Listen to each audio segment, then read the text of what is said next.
नमस्कार दर्शक मित्रों, मैं Vaidya Jagrut Patel, MD Ayurveda, gold medallist, एक आयुर्वेद चिकित्सक हूँ और आपके लिए लेके आया हूँ आयुर्वेद विद्यापीठ सीरीज़।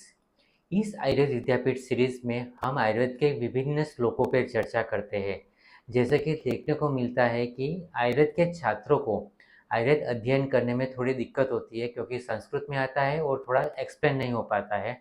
तो मेरा प्रयास इस आयुर्वेद विद्यापीठ सीरीज में ये रहा है कि जिससे छात्रों को आयुर्वेद का अध्ययन सरलता से हो सके और उस श्लोक का प्रैक्टिकली इस्तेमाल कहाँ करें, स्वस्थ रहने के लिए या चिकित्सा में इस्तेमाल कहाँ करें, वो मैं अपने दृष्टिकोण से बताने के लिए प्रयास करता हूँ। आगे हमने कई सारे श्लोक पढ़े हैं, इवन स्वभाव परमवाद, पदार्थ विज्ञान क्या है, इसके बारे में भी हमने जानकारी ली है। इस वीडियो में मैं आपसे बात करूंगा अष्टो आहार विधि विशेषायतनानी के बारे में। अष्टो आहार विधि विशेषायतनानी आचार्य चरक ने विमान स्थान के प्रथम अध्याय रस विमान में जहाँ स्वस्थ रहने के लिए क्या जरूर है, क्या करना चाहिए, क्या नहीं करना चाहिए, उसके बारे में यह अष्टोहार विधि विशेषायतनानी बताई है। दोस्तों, अष्टोहार विधि विशेषायतनानी के पूर्वार्ध में या उसकी शुरुआत में आचार्य चरक बताते हैं कि सात्म्य सात्म्य के 3 प्रकार बताए हैं, प्रवर, मध्य और अवर सात्म्य।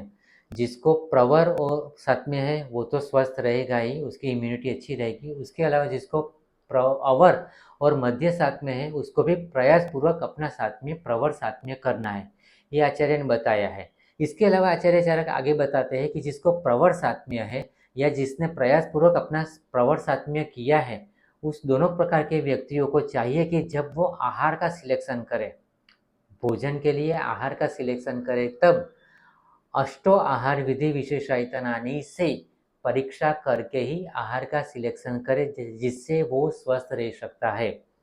तो बेसिकली अष्टो आहार विधि विशेषायतनानी आचार्य चरक ने आहार का सिलेक्शन ऑफ ड्रग आइटम्स के लिए बताया है, फूड आइटम्स के लिए बताया है। सिलेक्शन ऑफ ड्रग्स आइटम या सिलेक्शन ऑफ फूड आइटम्स, जो खाने के लिए हम जिस चीज़ का ग्रहण करते हैं उसके लिए ये अष्टो आहार विधि विशेषायतनानी बताया है। तो आचार्य चरक कहते हैं तत्र खलु इमानी अष्टो आहार विधि विशेषायतनानि भवन्ति तद्यथा प्रकृति, करण, संयोग, राशि, देश, काल, उपयोग संस्था અને उपयोक्ता कृष्टमानी भवन्ति। मतलब कि ये 8 प्रकार के अष्टो आहार विधि विशेषायतनानि है। मतलब कि 8 प्रकार की परीक्षा है जो परीक्षा करने के बाद ही हमें आहार का सिलेक्शन करना है। स्वस्थ रहने के लिए जो आहार लेना है वो इस परीक्षा के बाद ही लेना है।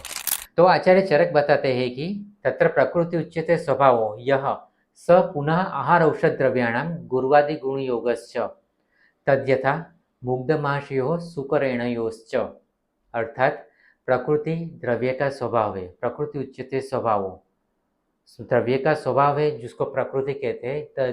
तद्यथा उसके जो गुरुवादि गुण योग है, मतलब गुरु, लघु, शीत, उष्ण, स्निग्ध, रुक्ष, खर, द्रव, ये जो गुरुवादि गुण योगस है उसको प्रकृति कहते हैं और प्रकृति के आधार पे हमें आहार द्रव्य का सिलेक्शन करना है। जस्ट लाइक उदाहरण दिया है, मुग्ध मांस यो सुकरेणयोश्च, मुग्ध और मांस, जैसे हम बोलते हैं पल्सिस, तो सब पल्सिस में प्रोटीन होते हैं, लेकिन मुग्ध है वो पचने में हल्का होता है और मांस यानी कि उड़द की दाल पचने में हेवी होती है। दोनों में प्रोटीन होता है लेकिन एक पचने में लघु है, दूसरे पचने में गुरु है। तो इस तरह से डिफ्रेंशिएट है। इस तरह से सुकर एणयोश्च, सुकर यानी कि जो हम बोलते हैं भूंड या सुअर, सुअर का मांस हमें पचने में भारी होता है और उसकी जगह पे एण मतलब कि हरण, बियर का मांस पचने में लघु होता है। तो जब भी हम आहार ड्रग का सिलेक्शन करते हैं, आहार द्रव्य का सिलेक्शन करते हैं, तब उसकी प्रकृति यानी कि प्रकृति का जो गुण है, गुरु, लघु है, शीत, उष्ण है, स्निग्ध, रुक्ष है, ये गुण का ध्यान में रखना जरूरी है। बेसिकली ये जरूरी है क्योंकि जब हम क्वालिटी के अनुरूप आहार का सिलेक्शन करते हैं तब ध्यान में ये रखना है कि वो गुरु है, लघु है, जिन 3 व्यक्तियों को अनुरूप होता है कि नहीं वो हमें ध्यान में लेना है और उसकी परीक्षा करके ही उसका उपयोग करना है। तो ये पहली सिलेक्शन हुई, पहली परीक्षा हुई कि ये प्रकृति आदि जो गुण है, गुरुवादि जो गुण है जिसको हम प्रकृति बोलते हैं, तो उसके आधार पे हमें ड्रग का सिलेक्शन करना है। आगे भी हमने एक अष्टांग हृदय सूत्रस्थान 8वें अध्याय में जो प्रथम श्लोक है उसमें डिस्कशन में बात की थी। प्रथम श्लोक में आचार्य वाग्भट बताते हैं कि मात्रा से स्यात्, मात्रा से सर्वकालम स्यात्, आहार मात्रा पुनर्अग्निबलापेक्षिणी। बराबर। तो इसी कोटेशन में आगे बताया है कि गुरुणाम अर्ध सोहित्यम लघुनाम नाति तृप्तिता। मतलब अगर आप गुरु आहार द्रव्य का उपयोग करते हैं तो नाति सोहित्यम, ज़्यादा अर्ध सोहित्यम। जब गुरु आहार द्रव्य का उपयोग करते हैं तो गुरुणाम अर्ध सोहित्यम, मतलब आधा ही पेट भरा है उतना गुरु आहार का उपयोग करना है। और लघुनाम नाति तृप्तिता, लघु आहार द्रव्य है वो जो नाति तृप्ति, मतलब तृप्ति के ज़्यादा उसका नहीं लेना है, तृप्ति पर्यंत उसको खा सकते हैं।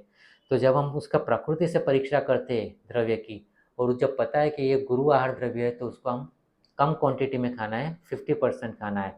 और लघु आहार द्रव्य है तो उसको भी 100% से ज़्यादा नहीं खाना है, मतलब नाति तृप्तिता लेना है उसको।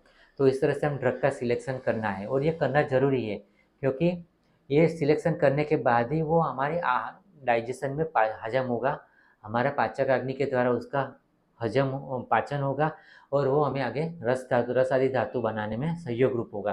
तो इसलिए जब भी हम आहार का सिलेक्शन करते हैं तो उसके लिए उसकी प्रकृति क्या है, उसके गुण क्या है, गुरु लघु, वो जानना जरूरी है। वैसे भी अभी देखें तो मार्केट में बहुत सारी ऐसी फॉर्मूला चल रही है कि आपको प्रोटीन लेना है, आपको कार्बोहाइड्रेट कम लेना है। लेकिन ये सब कार्बोहाइड्रेट और प्रोटीन है वो एक दृष्टिकोण से तक है, लेकिन आयुर्वेद उससे आगे भी बताता है। जैसे कि हमें आगे हमने चर्चा करी कि पल्सिस में प्रोटीन ज़्यादा मिलते हैं, लेकिन पल्सिस में मुग्ध भी आता है और उड़द भी आता है। और आयुर्वेद के दृष्टिकोण से उड़द की दाल पचने में हेवी होती है, मूंग की दाल पचने में हल्की होती है। उसी तरह से कार्बोहाइड्रेट, गेहूँ भी कार्बोहाइड्रेट है और चावल भी कार्बोहाइड्रेट है। लेकिन आयुर्वेद के दृष्टिकोण से देखें तो कार्बोहाइड्रेट होने के बावजूद भी चावल पचने में लघु है और गेहूँ पचने में गुरु है। और इसी कारण कभी कभार गेहूँ के लिए ग्लूटेन इंटॉलरेंस देखने को मिलता है, क्योंकि वो पचने में गुरु है। उसके अलावा जब भी हम गेहूँ का उपयोग करते हैं तो उसका गेहूँ का आटा बना के उसकी रोटली करते हैं, या फिर थेपला परोठा जिसे बना के खाते हैं। तो गेहूँ का आटा जो बारीक पिसता हुआ अनाज है जिसको हम पिस्तान बोलते हैं, तो पिस्तान वैसे भी गेहूँ पचने में भारी है, उसको हम अभी पिस्तान करके उसका आटा बनाते हैं वो और पचने में भारी हो जाता है। तो उसके कारण ग्लूटेन इंटॉलरेंस देखने को मिलता है। और जबकि चावल पचने में लघु है, उसको भी हम बॉयल करके उसका चावल बनाते हैं या खिचड़ी बनाते हैं या फिर बिरयानी बनाते हैं, मतलब राइस का कुछ प्रिपरेशन बनाते हैं, तो वो पचने में और भी हल्का हो जाता है।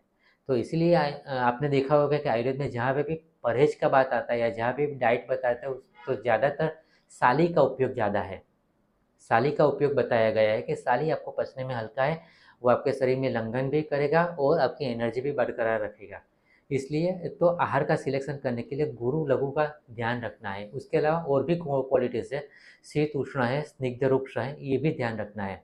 जैसे वात प्रकृति का व्यक्ति है तो उसको स्वस्थ रहने के लिए उसको स्निग्ध आहार का उपयोग ज़्यादा करना जरूरी है। उसी तरह से अगर पित्त प्रकृति का व्यक्ति है तो उसको उष्ण आहार द्रव्य का प्रयोग कम देना चाहिए। तो इसी तरह से क्वालिटी के आधार, आहार द्रव्य की क्वालिटी जानना जरूरी है। आहार द्रव्य की क्वालिटी के आधार पर ही हम उसका सिलेक्शन कर पाएंगे। तो ये आज मैंने आपको प्रकृति के बारे में बताया। नेक्स्ट वीडियो में आगे हम करण, संयोग, राशि उसके बारे में बात करेंगे। अगर आपको मेरा वीडियो पसंद आया है तो मेरे चैनल को सब्सक्राइब करें, अपने मित्रों के साथ शेयर करें और अपना सुझाव ज़रूर दें, जिससे मैं अपने नेक्स्ट वीडियो में और कुछ ज़्यादा इन्फॉर्मेशन दे पाऊँ। तो आज के लिए बस इतना ही। धन्यवाद।